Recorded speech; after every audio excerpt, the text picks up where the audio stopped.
Buonasera, Veneti. Prima di tutto vi prego di scusare Canale d'emergenza.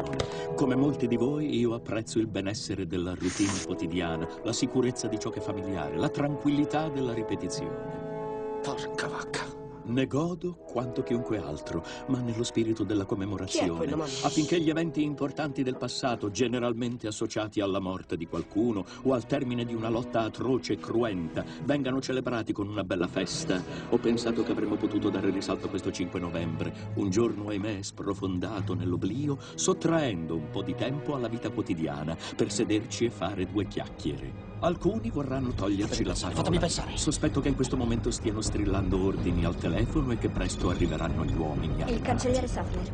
Maledizione! Perché? Perché mentre il manganello può sostituire il dialogo, le parole non perderanno mai il loro potere. Perché esse sono il mezzo per giungere al significato e per coloro che vorranno ascoltare all'affermazione della verità. E la verità è che c'è qualcosa di terribilmente marcio in questo paese. L'ha disegnato lei, massima sicurezza, ha detto. Mi ha detto lei a tutte le televisioni di Londra. Crudeltà e ingiustizia, intolleranza e oppressione.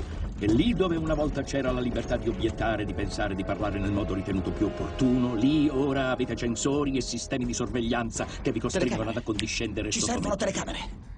Come è accaduto? Di chi è la colpa? Sicuramente ci sono alcuni più responsabili di altri che dovranno rispondere di tutto ciò.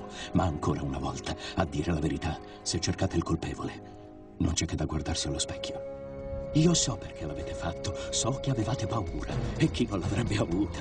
Guerre, terrore, malattie, c'era una quantità enorme di problemi, una macchinazione diabolica atta a corrompere la vostra ragione e a privarvi del vostro buonsenso. La paura si è impadronita di voi e il caos mentale ha fatto sì che vi rivolgeste all'attuale alto cancelliere. Adam Sattler vi ha promesso ordine e pace in cambio del vostro silenzioso, obbediente consenso. Ispettore, hanno quasi finito. Ieri sera ho cercato di porre fine a questo silenzio. Ieri sera io ho distrutto il vecchio Bailey per ricordare a questo paese quello che ha dimenticato.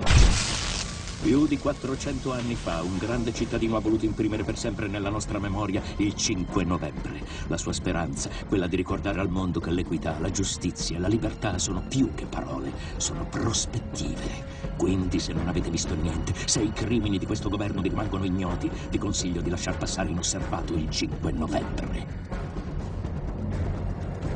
Ma se vedete ciò che vedo io, se la pensate come la penso io, e se siete alla ricerca, come lo sono io, vi chiedo di mettervi al mio fianco a un anno da questa notte, fuori dai cancelli del Parlamento, e insieme offriremo loro un 5 novembre che non verrà mai più dimenticato.